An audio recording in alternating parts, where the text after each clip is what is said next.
We are about to get started, and this is our final week looking at the book of Revelation. We're going to be in Revelation chapter 22, and I wanted to bring up, I don't know if anybody has a similar memory that I do. I have vividly multiple times whenever I was growing up and at home, which is that while my folks were at work, I would often be given a list of chores and things that I needed to do before they came home in that couple hours between school letting out and work letting out, that it was usually make my bed, put away laundry, unload the dishwasher, clean up a room, do any of those things.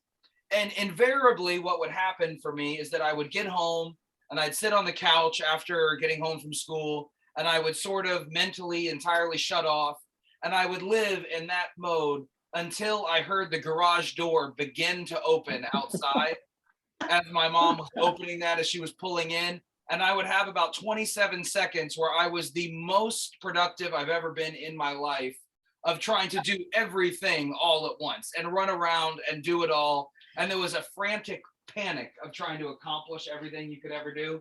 Has anybody else done that or lived in that experience? Yeah. Okay. It might have been your mom. I will admit to having that same panic even in my married life, where Mandy has asked me to do. And then whenever I hear the car pull up in front of the house, I say, cool. And I run to go do that thing as fast as I can, or come up with a good reason why I wasn't able to do it. All coming out now. Yeah, the secrets are all here. And sometimes you could fake it if it was putting away your laundry. Sometimes you can't if it was make sure you take out some chicken or some fish to thaw for dinner. There's no way to really rush that in 10 seconds. You're just out of luck. So any of those things, we can have those moments. And I kind of bring that up because we see in Revelation chapter 22, this repeated warning and encouragement from Jesus, where he's just saying, I am coming soon. And I think this whole book has been this message to the church that says, make sure you're not just sitting on the couch when I come back.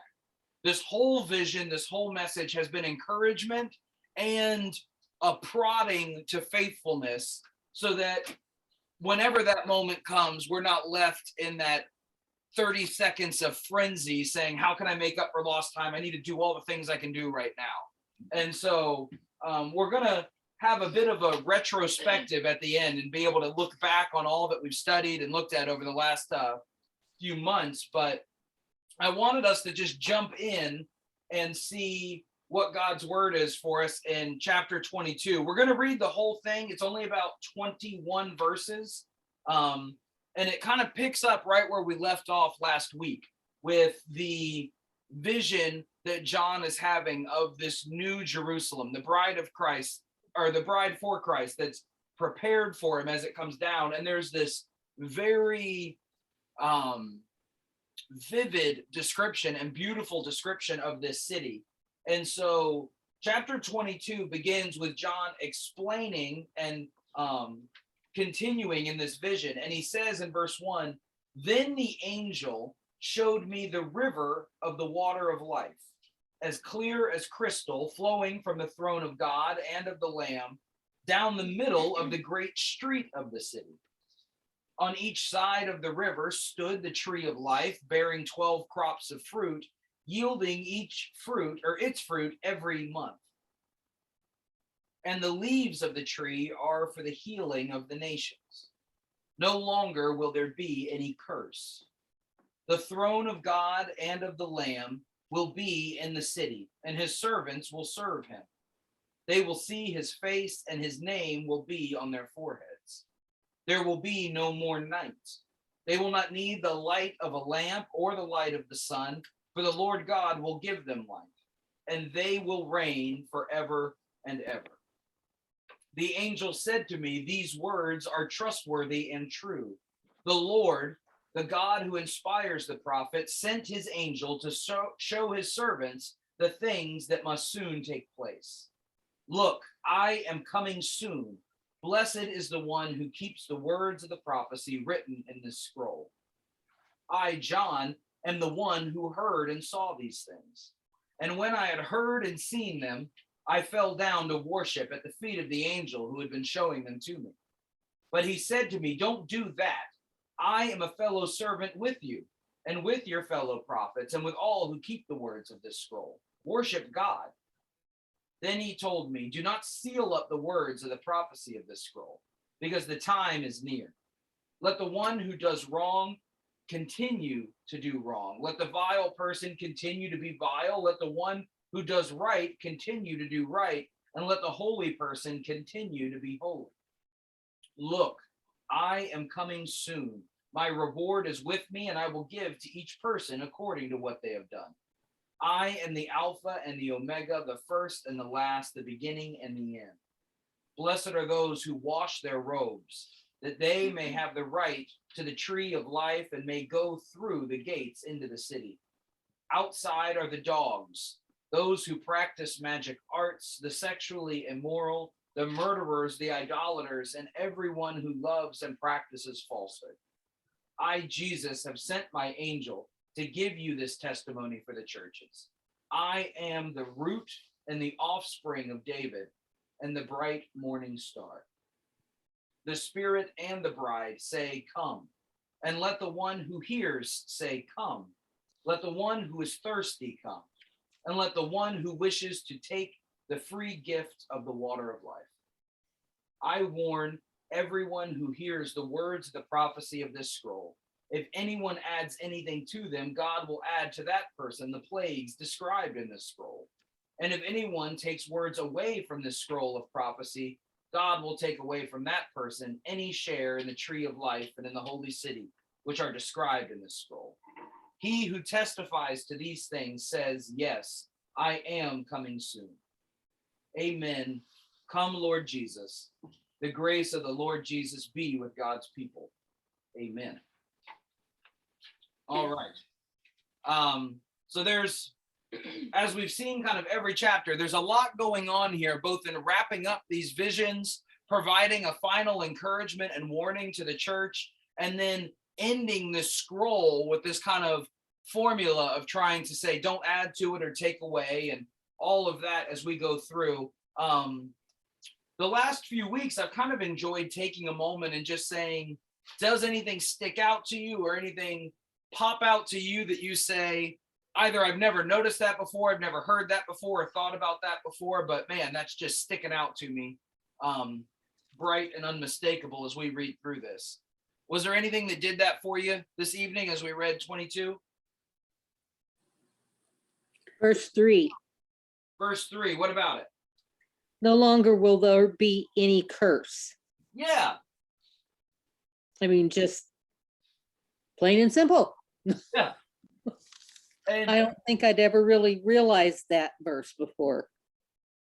it's an interesting extra detail that is put into the middle of this story with all its images. And I think it speaks really well to, when you hear there is no curse, what does it make you think of? I mean, that feels like such a generic statement. We might ask, which curse? Or what are we talking about here? What does it bring up for you? Or what do you think of that? Well, I just kind of think of a curse as, you know, possibly a lifelong illness or a lifelong problem that you've had that you just can't seem to get a top of. And you should be able to, because I mean, after all, we serve God and God is over everything. Mm-hmm. But when he says that, hey, I'm not going to have to fight it anymore. It's gone. Yeah. And it just makes it easier, I think, for me to be able to understand that, yeah, at some point in time, this too will pass. Whatever I'm going through, whatever I'm fighting that I've been fighting for way too long, it's just going to be gone because God is going to take it away. Yeah. It is, I think, meaningful that that verse about there being no more curse comes right after this detail that's given about the leaves of the tree of life are for the healings of the nations. That there's this compounding between those two of there will be provided that which is needed to heal every hurt for all the nations. And then right on the heels of that statement, there will no longer be any curse. Part of what stuck out to me as I was reading this, and it relates right into that, is this idea and this detail about the river of the water of life. This river of living water is another way to translate that, which stuck out to me because I've been reading and preparing for the sermon this week, which is on John 7, where Jesus talks about the rivers of living water that will pour out from us when we believe. And so there's this, my ears already were kind of tuned to that language. And then here we get that, but we've kind of seen through this description of the the new Jerusalem that's replacing the old, as the old has passed away and now there's this new Jerusalem, some parallelism between the two with this. It's cubic, just like the temple in Jerusalem, and the Holy of Holies is this cube as well.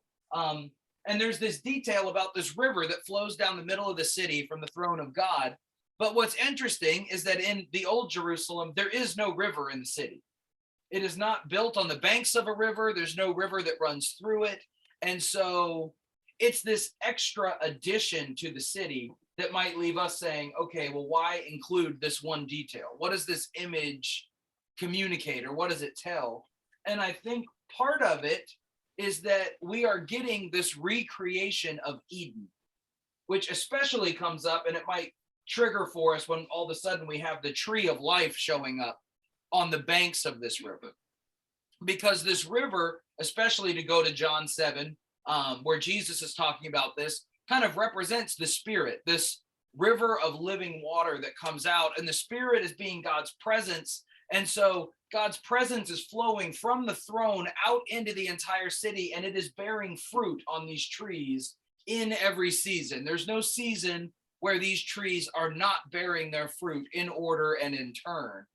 And part of this tree of life being there, and this is this idea that there is no more curse. Because if you remember all the way back to Genesis 3, when we look at the introduction of sin into the Garden of Eden and into humanity, there are curses that go with that, right? And there is the curse on all of humanity that no longer can they eat from the tree of life. Because now that they know the knowledge of good and evil, if they eat from this tree, they'll live forever. That won't work, so they have to be expelled. And there's also curses in that the land does not freely give its fruit and its food anymore. They have to toil and they have to work for it. There's also the curse that's on Eve, that we're with pain and sickness and hurt within humanity, specifically the curse about in pain will you bear children, that no longer will that be a simple process. And I think that speaks to the curse of physical infirmity that comes from that for humanity, as well as animosity between people as part of the curse for Eve, that your husband will have authority over you and you will be desirous of that authority, that there's going to be friction between you two now as part of this curse in Genesis 3. And then we see with the snake, the serpent, that this curse kind of pervades all of creation from that point on. And we see the effects of it even today. And now we're getting this retelling of Eden, this rebuilding of it. And I think that's also part of what that verse talks about, Rhonda. There will no longer be any curse. These curses that have been there since the garden are now null and void. You can eat freely from the tree of life. God's presence is with you, kind of represented from this throne and the river going out from it. The leaves of the tree will heal the nations, these sicknesses and pains. And using this language of nations, I think some of the turmoil and animosity and ambition and greed and all this stuff, there is a promise that this is no longer needed. You know, there's no place for that in this new city and in this new kingdom as we go through. And I guess part of that stuck out to me when we talk about sickness is when I first read this, I thought about these leaves for the healing of the nations. And I thought, does that mean people are going to get sick in the city? but now we have the medicine for it. These leaves will heal people as they get sick here. What do y'all think of that? I don't know. I kind of got stuck on that as I was reading that this last week of what do we do with that verse? Does that just mean once and for all, this will fix the problems, they'll be healed, and then we never have to pluck another leaf? Or is this an ongoing blessing from God? What do you think? It's a vague detail. I don't know if there has to be one answer or the other, but how do you read it or interpret that? I think it's more the latter that you just said. That Okay. It's, we get a leaf. Yeah. And it heals us. Yeah. And that fits, I think, with my background of, growing up in a Christian home and being a real conservative Christian church was what I was involved with. And we got a lot of teaching that said, yeah, you're going to leave the earth and become a heavenly place. That's going to be your home. Yeah. And all sickness and death and all the bad stuff that you get hit with down here is not going to happen up there. And so kind of when I read that last week and the curses, and I thought, whoa, and you get a leaf and it heals the nations. Mm-hmm. And is that political? Is it, Yeah. what is it really talking about? Or is it just talking about the fact that it will heal all the nations of people, that the different people that are in heaven? Mm-hmm. And the different problems that they would have. Yeah. If they have been hungry their whole lives, now they're not going to be, that type of a thing. Or do you get hungry in heaven? See, these are the questions that I think about sometimes. And like you said, I think a lot of us have either been brought up or been taught this kind of dualism when we think about Revelation or the end, where we think about while we're on earth and while we're flesh, there's sickness, pain, hunger, greed, death, all these things that we might associate with being in the flesh, just being meat and bones and everything about us. Versus, and you kind of use the language as you were talking about that, Rhonda, when we go up there, down here, those things happen, up there, they won't. And we have this kind of dualism where we say when we're up and we're in spirit, then those things don't happen because spirits don't get hungry, spirits don't get sick. And I think there's something to the fact that it's hard for us to even imagine a physical world that is not plagued by all of these curses. It's hard for us to even put together and say, if there's food, then there must be hunger, because it has to be meeting a need. We can't help but think of the world around us as just, it is part of the brokenness and that things want to fall apart here and there. Ourselves and the systems that we create, we've defined it by thermodynamics. I mean, one of those laws that everything is kind of working its way out. That's that law of entropy, that things are always trying to separate themselves into, equilibrium. Things are always working out from order kind of back into that chaos as they go. And here we have this picture of a physical place. There are trees, there are rivers. It is measured with a golden rod in the previous chapter. This is a physical place where those curses no longer apply and where there is an end to all of these problems. And it's hard for us to even imagine what that looks like or seems like, but it seems to be part of this promise that you will be in the physical world, this new world, without any curse upon it, that it will be imperishable, that it will be new and different, and you can't imagine what it will be.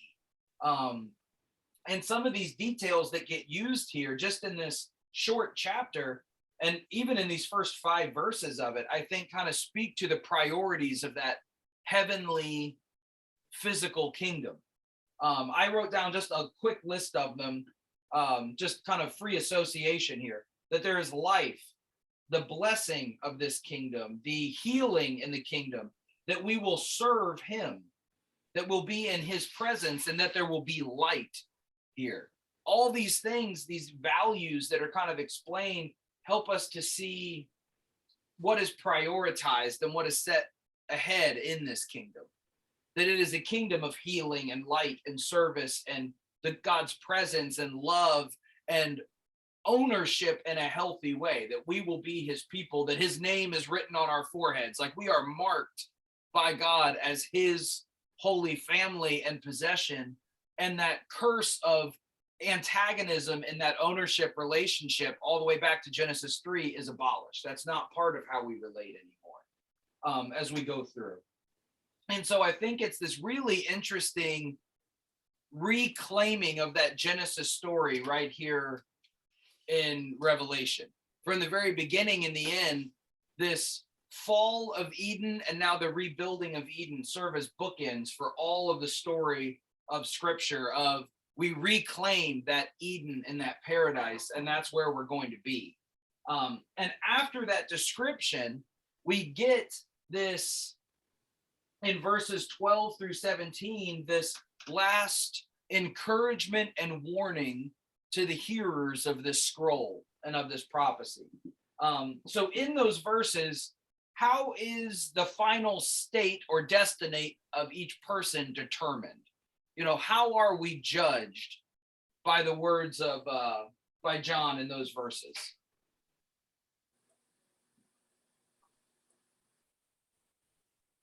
Well, it says according to what every man has done. Yeah, I will give to each person according to what they have done. And then in verse 14, blessed are those who wash their robes, that they may have the right to the tree of life and to enter that gate. So we have this idea that what we are due is the reward or the punishment for what we have done, and that those who have washed their robes are able to enter into this city as they go through. So I think it's worth us asking, what does it mean to wash our robes? Mine doesn't say that. It just says, blessed are those who do his commandments. So that's my translation. What translation are you using? American Standard. New American Standard? Blessed are those. Are we in verse 14? Yes. Mm-hmm. I did not notice that that differentiation there. I'm going to look it up really quick because that's super interesting if it's that different.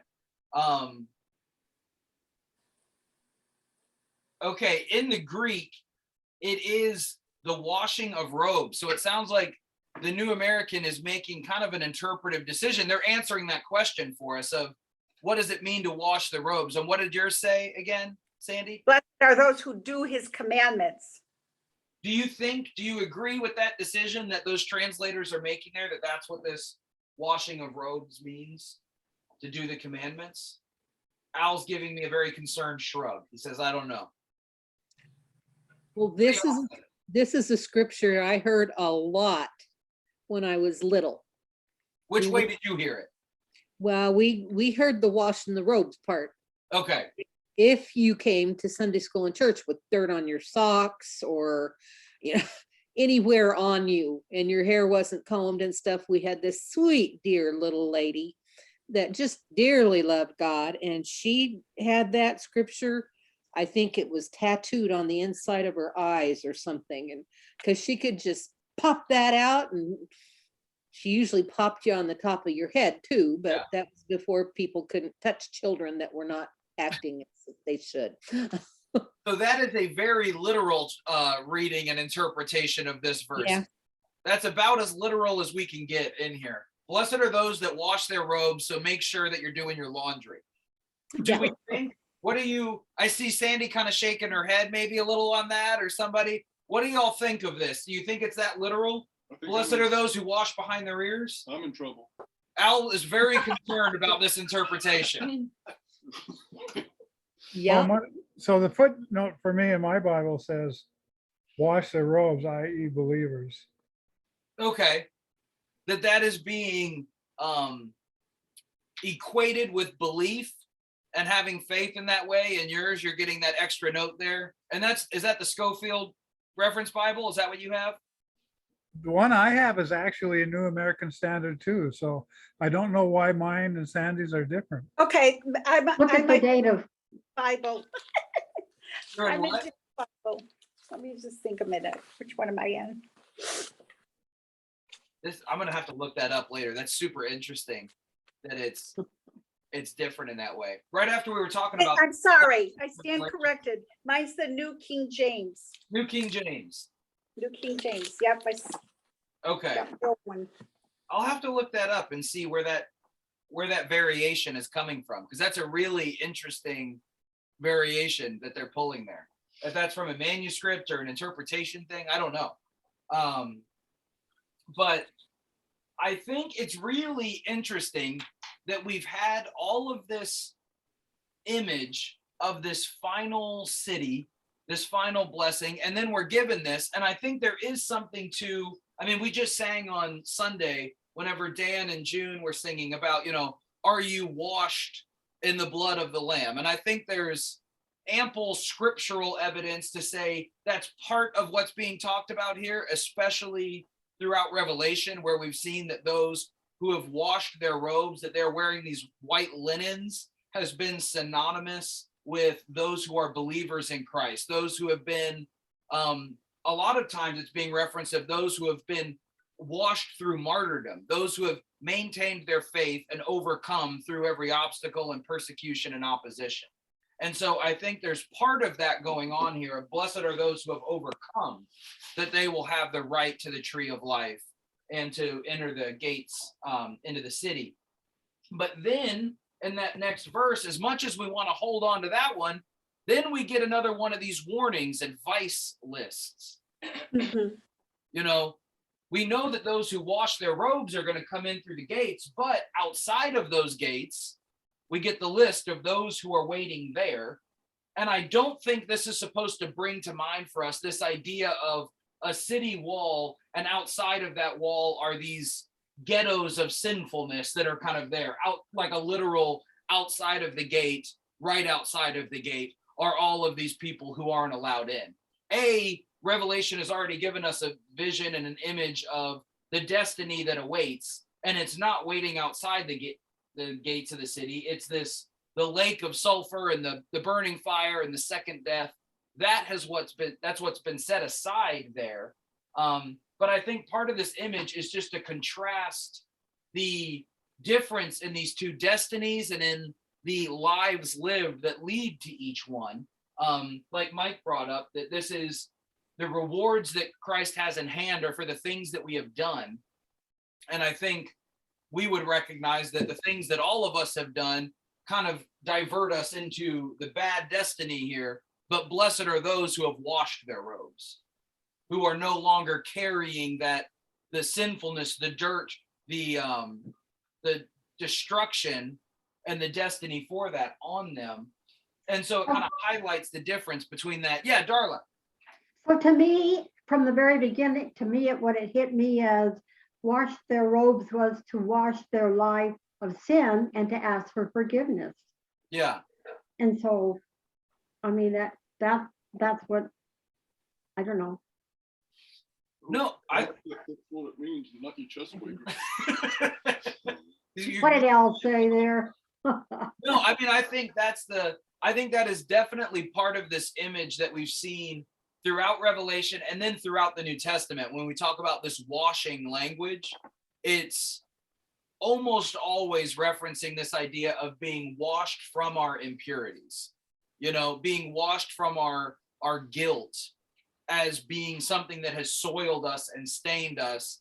And by Christ's blood, we are atoned for that. We are washed or forgiven of that. So I think that's right on the money, at least as I interpret this verse in light of the bigger scriptural evidence for that washing language. And what does that represent? I think we get a lot of it is a metaphor for the forgiveness that we experience through faith and belief. That's not to take anything away from Rhonda's Sunday school teacher who had a more literal reading, but I think there's maybe some layers of meaning to this one as well. one thing that I wanted to share, because I've been reading a book and I finished it this last week, and it included something that I had never heard before and that I thought was really interesting. And then as I read this, I found it with this vice list. The book, by the way, is called Misreading Scripture Through Western Eyes. It was a really fascinating book about cultural differences and how that affects how we read. But one of the things that the authors were talking about are that these vice lists were an incredibly popular way to write and talk at the time, and that they often include the exact formula that we get here, which is a list of 5 vices. There's always 5 things, and then a 6th one that kind of encapsulates all of them or seeks to sum them all up. And there's multiple places throughout Paul's letters where that formula gets used, where there are 5 things and then one list, one at the end that kind of says that's a way to read all of these. And they're kind of categorized and broken up. It was just the way of writing. I don't think there's anything particularly holy about that any more than the fact that sermons nowadays a lot of times have 3 points. There's nothing particularly holy about the number 3. It's just culturally, that's how we tend to break stuff down. And at this time, you broke down things in these lists of 5 and then one that would encapsulate. And so the list here is that outside the city are the dogs, the sorcerers, or those who practice magic arts, the sexually immoral, the murderers, and the idolaters. And then that is all summed up with this final item of those who love and practice falsehood, those who do not appreciate or those who do not practice the truth. And that all of these are summed up in there. And we can probably read a lot of these and say, I get that. The idolaters certainly make sense. The murderers, that if the truth of God is this life and this love, that those who are murdering are betraying that. They're not practicing it. They're not living it out. The sexually immoral, which in Greek, the word is the porneia, which are those who are committing adultery, fornication, any of these kind of going to temple prostitutes or other things that might be going on. It's the same word that Jesus uses as kind of a catch-all for sexually immoral. The sorcerers, which we've talked about for a few weeks, that's come up throughout Revelation. And then the first one is the one that almost doesn't fit or that we have questions about, which is this outside are the dogs. And we're kind of left saying, is this proof that all dogs do not go to heaven? Is that what we're living with here? Is that, should we read this as literally as that washed in the blood one?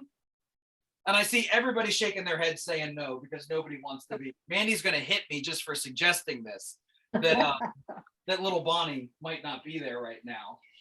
I know, exactly. But I don't think, and I think there's a lot of scriptural and other reasons to say that John is not being literal when he says outside are the dogs. That this is a phrase that gets used throughout Greek and throughout other places as a euphemism that interestingly has remained for 2,000 years, because we still refer to somebody as a dog in different contexts. And especially it's a similar one, which Homer uses it a lot as a man of impure thoughts or a man of impure action, especially a lustful mind gets referred to as a dog, which I thought was funny because I said we still use that exact same thing of, oh, men are all dogs, or that, you can use that same language here. But it gets used a lot of those who are sexually immoral in the way of either promiscuity or being a predator, almost in that sense of having no control. And it became a shorthand for that particular sin that we might consider just being ravenously lustful or having no self-control, that in the Greek world, referring to somebody as a dog carried that connotation. And so I think that's part of what's being referenced here, is it's just an idiom that has lost some of its meaning for us, but still maintains, or a metaphor there. So that's part of what this vice list is, that I thought was interesting. And I had never noticed that list of 5 pattern. And then this writer in the book mentioned it, and I went back and looked at other ones, and I'm like, sure enough, there are lists of 5 and then one thing that can kind of be read as an umbrella term. And so maybe that'll help you as you read in the future in Paul or wherever. If you see those vice lists, pay attention, because they they really do line up in that particular way. Mike, Yeah. the Message Bible says filthy curs. Now, I've heard of a dog called, referred to as a cur before, so it's still kind of a dog thing, but it says filthy curs in the Message Bible. I think that's probably Eugene Peterson trying to communicate this same idea without making Yeah. it literal dog, right? Right. Because It we can sounds like it. refer to somebody, and that is a good way to say it. Of that term still means a dog, but it has a lot more of that emotional connotation of calling somebody that probably what John meant when he says dog. You filthy cur. I mean, you're really slapping somebody with an insulting label with that, where for us, when we hear dog, we think of our pets at home and we take offense to that verse, where it's much more of an insult, or it carries a lot of that negative connotation in the Greek world that we don't put on the word dog. So that's, I think, a really good translation there from Eugene Peterson in the Message. That's good. Thank you for sharing that. So as we look at this promise and the warning, is it too late, or is it ever too late for people to change their ways and come to Christ? That feels like a question we should ask as we're reading Revelation, because these are a series of warnings about what's coming for us. Do you think it is ever too late? Will there be a point where it is too late? Susan is shaking her head no. Only God knows the heart of man. And so I think as long as there's breath of life in a person, they have an opportunity to make things right with the Lord, but not everybody's going to make it. Yeah. So it's between them and God. I agree. I've always thought that. So Sandy hit it just right, except that is the point. When there's no more breath, then Well, yeah, then you're stuck, you're gone. your being goes on, but the chance to come under the headship of Christ has passed you by if you haven't. Mhm. I think there is, yeah, which I was going to bring up when we say, like, it's never too late so long as you're living.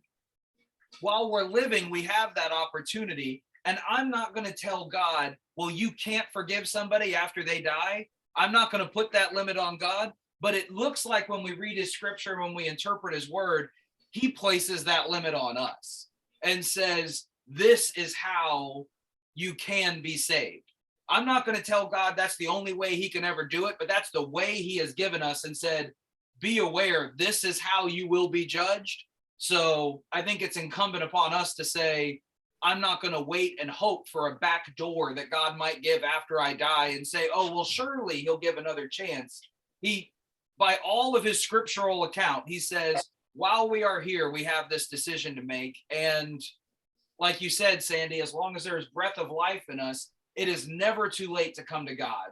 God doesn't require us to come to faith and then make a certain amount of atonement or penance in our life. We can be on our deathbed and say, I've got 10 minutes left to live. I've got 10 seconds left to live. But for that 10 seconds, I want to look to Christ to find salvation. And that is all that is needed. But I think we can definitely say That's a close call. that's a close call. And maybe we shouldn't wait for I'm going to live the life I want and bank on the deathbed repentance, because there's a lot of folks in this world who don't have the luxury of a deathbed. And I think we can be too presumptuous if we say, well, I know I'll have that chance eventually. And I think that's part of the urgency of the end of this book. After this vision has been given, that 3 times in it, Jesus says, behold, I am coming soon. Behold, I am coming soon. Look, yes, I am coming soon.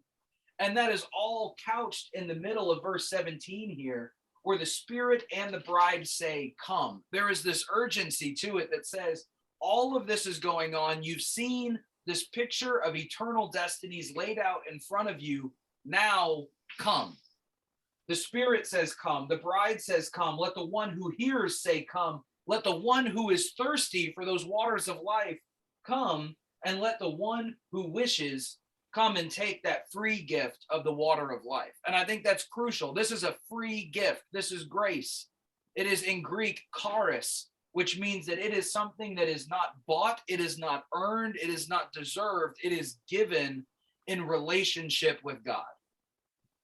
We are faithful to God and God gives us grace. There is no earning that at all. It is just relationship as we live. And so I love that image of all who are thirsty come, no matter what's going on. And like we said, you have to be on this world to experience thirst. You've got to be feeling that need in order to respond to it. But it is given without cost to anybody who comes. And I think that gives, hopefully, us the encouragement as we go forward. Because as we read about, like Mike pointed out, that his reward in his hand is for according to what each one of us has done. That's a scary verse to read because I don't want to be held to account for all the things I've done. That won't end well for me. But I appreciate that right at the end of that, there is this reference. It is a free gift. Just come if you are thirsty. If you recognize you need the water of life, that's it. Take the step forward and the water is there. And then in verse 18, we get these words, this final warning in the book. Let nobody take away from these words. Let nobody add to these words. These are the words of the scroll as we go through. Now, one, it's important for us to remember that these are written on the scroll of Revelation. They were not intentionally written as the end of 66 books all written together here. They weren't added on as an addendum after our Bibles were put together. But what does this warning mean to you? Do you read it in light of all of Scripture? Do you read it in light of Revelation and these prophecies, these visions? How have you interpreted that? How have you heard it? How do you hear it today? I've always thought it applied to the whole Bible. To the whole Bible? John might not have known that he was writing the last book in our Bible, but God knew, you know. What does it mean? I mean, I have highlighted and put notes in my Bible. Rhonda's Sunday school teacher might have something to say about it, just like if I came in with a shirt that wasn't washed and pressed. Yep. How do we interpret this? How literal do we take these words? Don't add or take away from. What does that mean for us? I've always thought that it meant just the book of Revelation because it says talking about prophecy, the prophecy of this book. Not all the books that are in the Bible are about prophecy. So I've always seen it as just talking about Revelation. You've seen it as more of that. George, what were you about to say? When that comes to my mind, it's there's people out there that proclaim they're pastors and add their own things to, the book. Yeah. So I think that's what correlates in my mind, that somebody out there preaching and putting their own spin on things that has nothing to do with what it says in the Bible. All you need is Jesus and this thing. All you need is to believe in Jesus and believe in this, or believe in Jesus and give this ministry this much money, or believe in Jesus and do this thing extra. Yes. I agree. I don't think it's like what you're writing, because that's the discernment. Hopefully you're trusting in God to discern what he's telling you. I think what George is saying, like people, or like the book of more like, like that's not God's word. That's somebody adding. And I believe that's telling you pretty blatantly, you're going to be judged for false prophecy or whatever you call that. And look out, that's the true sign of a cult, adding something to the Bible that isn't there. That's what he warns us of. Yeah. So I would agree with George on that. Okay. Does anybody else have any thoughts on that or want to carry on? Yeah, Darla. Just have a thought, and the thought is there were other books written, and then the Catholic Church had a conference and decided which ones would go into the Bible. They're apocalyptic books that are, that were not included. So yeah, there's there's a lot of different thought here, and maybe just the idea of the basic idea of what the Bible and what Jesus really taught is what we're talking about. Mhm. What he said, love everyone, do good for everyone, respect everyone, not just those who are in your group. Yeah. We definitely have throughout church history, before the canon was closed and confirmed, a lot of debate, like you're saying, on if we're saying this applies to these 66 books that are bound and printed for us. There are apocryphal books in the other Bibles, in Catholic Bibles. There are other things that might be there. There are sometimes verses that are added or excluded in certain Bibles, depending on the manuscripts, the translations, the stuff that they're deciding to do. And I mean, even Martin Luther, we would consider Martin Luther to be a pretty saved guy. He wanted to throw out the book of James. James's letter, he said, it is an epistle of straw. It is garbage. We don't need it. It's not good. He did not like the book. He wanted to toss it out. And so we read these verses, then we think, Martin Luther, I don't know about this, man. Because in the Bibles he printed and that he did, James was not included in his German Bible. He did not like what it had to say, and he said, I don't want to include it. What's that, Sandy? I said, that's so weird. I love James. I know. When I read it, he did not like the focus on works in James. Yeah. He was very much into more of Galatians, saying, there is no law, it is only grace. Susan, you look like you got something to say. But don't you think that's why one single person didn't make all the decisions for the whole Bible?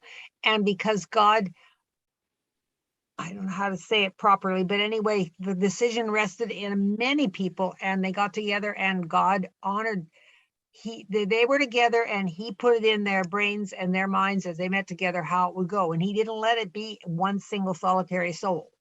Right.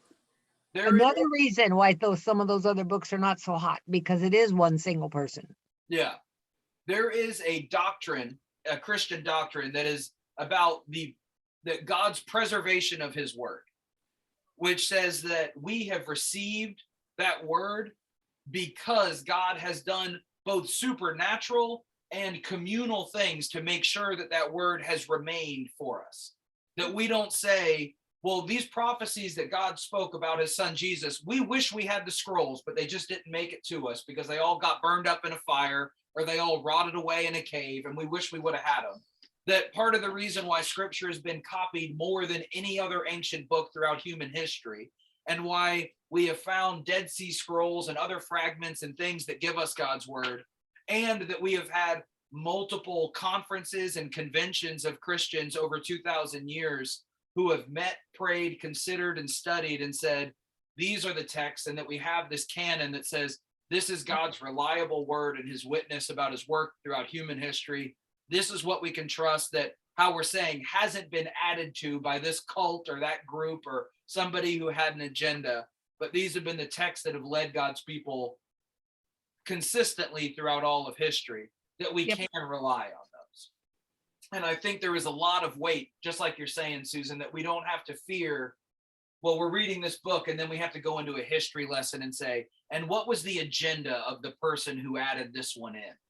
Because we can trust that throughout Christian history, God has been using these books to speak to people for 2,000 years globally, in every different culture, in every different society, in every different tribe and nation and political persuasion and economic system, all of those things, God's word has continued to bear fruit in it, which I think is a good word for us, that his word is living and it's not just us coming up with something. Because we can read fiction or we can read stories from 2,000 years ago, and they don't hit that hard for every culture and every time and every place. And I think it's because they are one person's word, and that'll rise and fall, and authors get popular and then die out and then maybe have a resurgence. God's word has been consistently producing fruit in every culture, which I think is something that we can hold on to there. And I think part of it also is that there is a tendency for us, whether it's in Revelation or throughout scripture, of, like George, like you mentioned, of adding things in that either behoove us or benefit us in some way. And sometimes taking things out that make us uncomfortable, or verses we don't like, or books we don't like, and teachings that we say, well, I'm not really a fan of this particular book. I don't like the things it talks about. I pretend it's not there. That's how I do my Bible. And I think God's word is also a warning to us. This isn't a buffet. We don't get to come to it and take a little bit of this and a double dose of this and say, well, I don't want any of these books, so I'm going to leave those alone. I'm just going to take these parts that I like. That we say, you know, God's word is God's word. And there's history and story behind it, but it's also not something that we can open and close like a refrigerator and just take the leftovers that we like. This is a package deal. His truth is his truth, whether we like it or not in some verses or in some teachings. It'd be convenient to throw out certain stories and say, yeah, that one makes me feel uncomfortable. I just won't treat it as scripture anymore. But I don't think God gives us that freedom, because it's not up to us. And if we got to craft it just how we wanted, we would pick and choose the verses that were great for us and never challenged us in any way. And we'd say, that's the real Bible. All the rest of it, I'm pretty sure, is a lie anyway. But those parts that already tell me I'm doing everything perfectly, those are the good ones. And there's churches and things like that. Oh, yeah. There are lots of churches and there are lots of Christians and folks who have an internal canon, Sure. whether you admit it or not, and say, these are the books that I really read and value. The other stuff, take it or leave it. And so I think it's also, that's a warning to us. We need to be conversant and know what's in God's word, because we're held accountable for every jot and tittle, to use the Sermon on the Mount terminology here.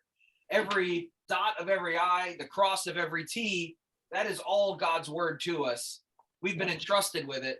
And I don't want to be scrambling whenever I hear the cosmic garage door going up saying, oh, geez, I really need to phone up on this bit or that bit. I need to make sure, oh, gosh, it said I needed to do what?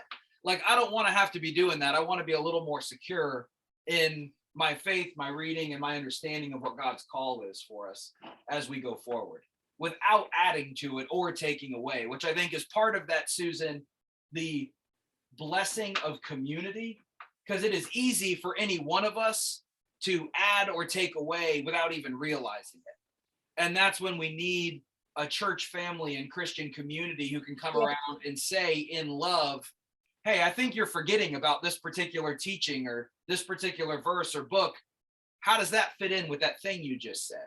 And that's not an accusation. That's just Christian accountability, that we need each other giving us those corrections. And sometimes we say, yeah, I did need to hear that. I was mentally or emotionally ignoring that teaching because it was making me uncomfortable. And I needed to be called out on that. So I think there's an encouragement in that too. But which I did not expect, and I half want to apologize, and I'm holding back from it because I'm not going to. I didn't expect when we started in September for us to go through Revelation for what has been a lot of months now. I think 5 months of Revelation. So part of me wants to apologize for that. And the other part of me says, I'm really thankful that we've gone through it. So I'm not going to. But Rhonda agrees. Thank you.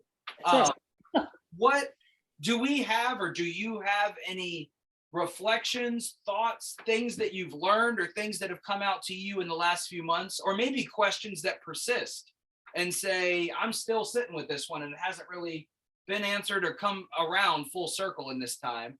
I wanted to give some space for just reflection after we've studied all of Revelation, for anything that might stick out to you. It's been a lot to chew on these last few months for sure. Yep. You should do it again. Just start it on over. Second verse, same as the first. Next week we'll be at Revelation 1. Let's get going. No. Mandy said that'll be too much. No, I'm thinking about I was thinking about going through I've kind of been waffling either between going through Acts next and kind of picking up in that story, or going through some of the prophets in the Old Testament and trying to place some of them historically and then read through them. Because I think those are two books that kind of get overlooked a little bit, or two types of books that get overlooked as we read. So I'm happy to take any thoughts on that, but I also want to leave some time for reflection on Revelation. Does anybody have any things that have been questions answered, or thoughts or understandings of it that are different now than they were before, or anything like that that's come up for you?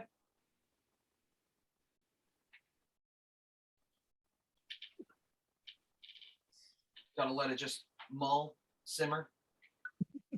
I'm not waiting for anything in particular. I'm just trying to leave some space there. Right, I'll go. And I don't take it as literally in a lot of places as I used to, because I grew up Revelation was very literal. Okay. Probably as a scare tactic from Southern Baptist parents. But I don't take it as literally anymore. Like, I'm not as afraid of Revelation, if I'm gonna be completely honest. Okay. Yeah. You know, just learning more of like John, like it was all. But that's what I gathered.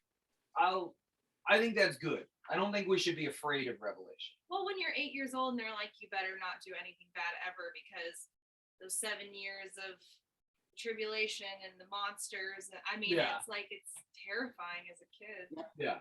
you know? Sure. I think Thank you for sharing and speaking out loud. I think some of that, Mandy, comes from, because I'd been scared the same way. And after I had gone to college and had a college course in Revelations, came back home and was talking to this dear sweet lady that told me I needed to wash my face better. And and she said, now, well, what kind of good things did you learn down there in Houston? And I said, well, I learned one thing. Revelations isn't supposed to be a horror show. And she kind of looked at me and she said, I just got told that by God this week. How did he know that you were going to tell me that? I said, well, two brains, God's and mine both decided on the same words to use. So, you might want to take, the answers and maybe look at them again. She said, well, I don't know why they picked me to teach that Revelations class to such young kids to begin with. And I told them, I don't know that much about Revelations. Oh my goodness. And the pastor told her, well, read it. God will give it all to you. I thought, wow. Now that explains a lot of his sermons. Yeah. Well, I want to talk on this. Okay, God, give it to me. I mean, shockingly, it's become one of my favorites, I think. Yeah. Yeah. I mean, like, as a believer, like, it's chock full of awesome imagery and, just what a great message for us as believers. Mm-hmm. But then also, like, what a great message to be telling people. Yeah. Definitely. Does anybody else have something that you want to share? I'll say for me, every time I go through Revelation, which I've gone through Bible studies or done it 2 or 3 times now, is I'm in that same way. I am always reminded more and more of the encouragement of Revelation as opposed to the warning of Revelation. And I don't think that means that it doesn't have warnings in it, because I think there are a lot of warnings in it. Yeah. But I think as Christians, we are meant to understand this book not as the scary story and not as this, you better get it all right, but as this message to a church that was in the midst of fear and persecution and worry about what was going to happen. And then God saying, take heart and don't be afraid. Here's my plan. Like, this vision was not supposed to keep them up at night. It was supposed to help them get sleep. And I think that's something that we lose sometimes. And it was meant to shake up some churches too, that had gotten complacent. And so I think trying to read it in that way is a helpful thing for me. And every time I go through it, it's easier to read it that way, because you kind of see it in light of these bookends of comfort and promise, as opposed to just reading it as the book where the scary stuff happens. And so I think that is a really a really helpful thing. And it just speaks that urgency to God's kingdom and to our call to be preaching it and living in it right now. Of, this last chapter puts it together pretty well. Behold, I am coming soon. Like this is on its way, and the day is not far, is what the angel said. So be prepared, be ready, be living that. Don't put yourself in a position where you're having to scramble and hope that'll be good enough. But, well, I appreciate it. I appreciate everybody taking the time over these last few months and doing this and getting together and being able to pray through it and read through it and study through. Hopefully it has been fruitful for you. I know it has been for me.